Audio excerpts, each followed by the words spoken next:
अस्सलाम वालेकुम students, welcome to my YouTube channel easy solutions of mathematics.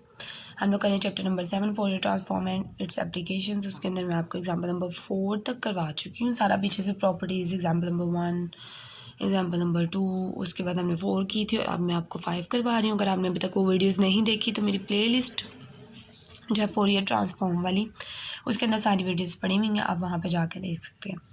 अब हम करेंगे एग्जांपल नंबर 5।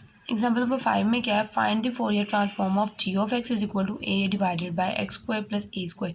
अब इसके अंदर भी हमने फंक्शन दे दिया हुआ है। अब हम लोग सबसे पहले फोरियर की डेफिनेशन जो है वो लिखेंगे। हम लोग फोरियर की डेफिनेशन, बाय डेफिनेशन फोरियर का फॉर्मूला यहाँ तक होता है। उसके बाद जी ऑफ एक्स की जगह पे हमने अब क्या किया, उसकी वैल्यू सिंपली इसकी हमने वैल्यू को पुट कर दिया। अब हम लोग इसमें से ए जो है वो कांस्टेंट है, उसे बाहर निकालेंगे। बाकी जो अंदर वैल्यू है उसको हम किस तरह से सॉल्व करेंगे वो अब हम देखेंगे। देखने से पहले अगर आपने अभी तक मेरा चैनल सब्सक्राइब नहीं किया प्लीज़ मेरे चैनल को सब्सक्राइब करें और प्लीज़ वीडियो को एक लाइक करके और एक कमेंट कर दिया करें, ताकि इससे थोड़ी सी अप्रिसिएशन मिल जाती है। और वीडियोज़ को अपने फ्रेंड्स के साथ भी ज़्यादा से ज़्यादा शेयर किया करें। चलें जी, हमारा ये बन गया, ए हमारा बाहर आ गया, इक्वल है, ए बाहर आ गया। उसके बाद हमारा जो अंदर का फंक्शन है वो इस तरह से बन गया। अब आपको याद हो तो कॉम्प्लेक्स एनालिसिस के अंदर हमने इस तरह का एक फार्मूला थ्योरम पढ़ा था, आई थिंक रेजिड्यू थ्योरम, जिसके अंदर क्या था, होल ये कॉन्टोर को शो करता था। F of g d g is equal to क्या होता था, 2 पाई अयोटा को के साथ हम लोग मल्टीप्लाई करवा देते थे सम ऑफ रेजिड्यूज, यानी जो फंक्शन होता था हम उसके जितने भी पॉसिबल रेजिड्यूज होते थे वो निकालते थे और उनको सम करते थे और हम 2 पाई अयोटा के साथ उनको मल्टीप्लाई करवा देते थे, ये सॉल्व हो जाता था। और ये बिल्कुल उसी तरह से सॉल्व होगा। सबसे पहले हम लोग इसके ऊपर क्या करेंगे, होल कॉन्टोर, उसको पहले हम वेरिएबल चेंज करेंगे। आपको पता है हम वेरिएबल चेंज कर सकते हैं। वेरिएबल जब चेंज करेंगे तो सॉरी यहाँ पे भी जी आएगा। हमने क्या किया, हमने क्योंकि कॉम्प्लेक्स एनालिसिस में हमें जी के फंक्शन में पढ़ा हुआ है तो हम इसे जी के फंक्शन में सबसे पहले कर लेते हैं, क्योंकि f of g d o g है। तो जहाँ जहाँ पे एक्स है वहाँ पे हम लोग जी लगा देंगे, वेरिएबल रिप्लेस कर देंगे। आप लोगों को पता है हम वेरिएबल रिप्लेस कर सकते हैं। उसके बाद नेक्स्ट हम लोगों ने क्या करना है, होल कंटोर, ये भी आगे यहाँ तक हमारा फंक्शन बन गया जी में। अब हम लोग क्या करेंगे, नीचे अगर माइनस में होता जी स्क्वायर माइनस ए स्क्वायर होता तो आपको पता है ए स्क्वायर माइनस बी स्क्वायर का फार्मूला था ए प्लस बी ए माइनस बी, एक दफ़ा प्लस में एक दफ़ा माइनस में लिख लेते।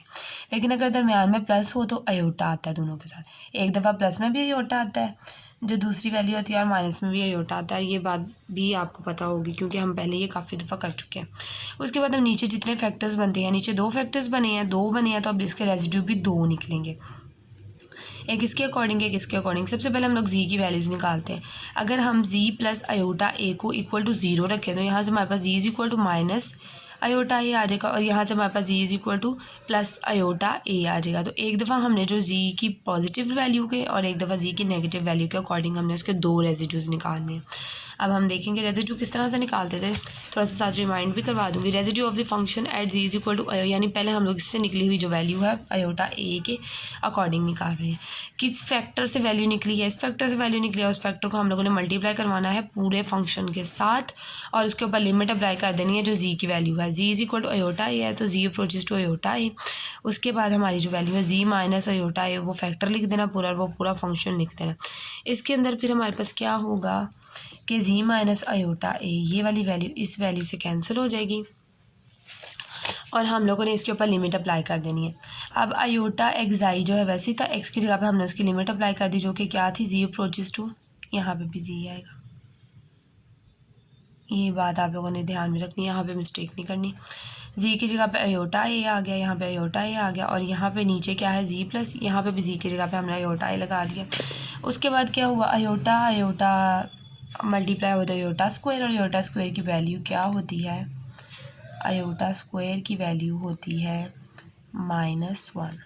अयोटा स्क्वायर की वैल्यू होती है -1, यहाँ पर माइनस आ गया और साथ ए एक्साई बच गया, वो वैसे के वैसे और नीचे इन दोनों को प्लस किया था 2a अयोटा आ गया। ये फर्स्ट रेजिड्यू होगा। अब हमने माइनस के अकॉर्डिंग जो है इसका रेजिड्यू निकालना है। Residue at the function g is equal to minus iota a. अब हमने क्या, g approaches to minus iota a कर दिया। उसके बाद हम लोगों ने क्या किया, पूरा जो जिस फैक्टर से इस वाले फैक्टर से हमारी वैल्यू निकली थी, इस फैक्टर को हमने सिंपली इसके साथ मल्टीप्लाई करवा दिया और साथ पूरा हमने फंक्शन जो है वो लिख दिया, पूरा फंक्शन लिख दिया। उसके बाद हमारी ये वाली प्लस वाली वैल्यू इसके साथ कैंसिल हो गई। उसके बाद हम लोगों ने क्या किया, सिंपली जी अप्रोचेस टू, यहाँ पे भी जी आएगा, जी की जगह पे हमने क्या किया, हमने उसकी जो वैल्यू आ रही थी माइनस आयोटा ए उसको पुट किया, नीचे भी हमने जी की जगह पे माइनस आयोटा ए पुट कर दिया, ऊपर आयोटा आयोटा स्क्वायर हो गया, आयोटा स्क्वायर की वैल्यू -1 होती है, माइनस माइनस प्लस हो गए, एक्साई a divided by -2a iota आ गया। अब हमारे पास 2 रेजिड्यू आ गए हैं। अब हमने समेशन आर चाहिए, फिर हम उसको 2 पाई आयोटा से मल्टीप्लाई करवा देंगे तो आंसर आ जाएगा। अब हमने दोनों रेजिड्यूज को क्या कर दिया, ऐड कर दिया। ये देखिए, ये है समेशन का sign, summation r is equal to R1 + R2, residue number 1, residue number 2, और इसमें हमने क्या किया, सिंपली अब इसके अंदर सिर्फ 1/2a आयोटा जो है वो कॉमन आ रहा था, बाकी सारी हमने अंदर ब्रैकेट में लिख दी। नेक्स्ट अब हमने क्या करना है, अब हमारे पास ये वाला इंटेग्रल था जो हमने बनाया था, और इस पूरे इंटेग्रल का हमने पढ़ा था कि क्या था कि whole control f(d(z) is equal to 2 pi iota multiply by sum of residue. अब ये पूरी वैल्यू जो दी है हमारे पास वो 2 पाई आयोटा, इसको नहीं हमने देखना, हमने सिर्फ इंटेग्रल को देखना है। इंटेग्रल की क्या वैल्यू थी, 2 pi iota multiply by sum of residues. तो सम ऑफ रेजिड्यूज हमारे पास क्या था, वो ये आया था, हमने सम ऑफ रेजिड्यू ये लिख दिया। उसके बाद अब यहाँ पे क्या हुआ है, ये वाला 2 इस 2 से कैंसिल हो गया, ये वाला a इस a से कैंसिल हो गया, ये आयोटा इस आयोटा से कैंसिल हो गया, तो यहाँ पे सिर्फ पाई बचा। हमें पता है कि जो pi over under root pi, pi 2/√2, 3/√3, कोई भी वैल्यू ऊपर हो और नीचे भी अंडर रूट के हो तो हम उसको एक ही अंडर रूट में लिख सकते हैं। ये चीज़ भी हम लोग पढ़ते आ रहे हैं काफ़ी देर से। तो अब हम लोगों ने सिंपली क्या किया, pi over under root 2 pi आ रहा था, तो pi over pi under root pi होता है, तो हमने इस पाई को ऊपर लिख दिया, डिवाइडेड बाय नीचे 2 आ गया और साथ के मल्टीप्लाई ओवर, ये हमारा आंसर है। अब इन एग्जाम्पल्स के अंदर क्या होगा, थोड़ा सा बुक से चेंज होगा। एक तो बुक के अंदर मिस्टेक्स बहुत है, काफ़ी जगह पे बहुत ज़्यादा मिस्टेक्स हैं, तो वो देखनी पड़ती हैं। दूसरे नंबर पे ये है कि समटाइम्स बुक वाला इतना ज़्यादा एक्स्ट्रा एलेबोरेट कर देता है, इतनी ज़रूरत नहीं होती, टू द पॉइंट आंसर भी अगर आप दे दें तो आपको नंबर मिल जाते हैं।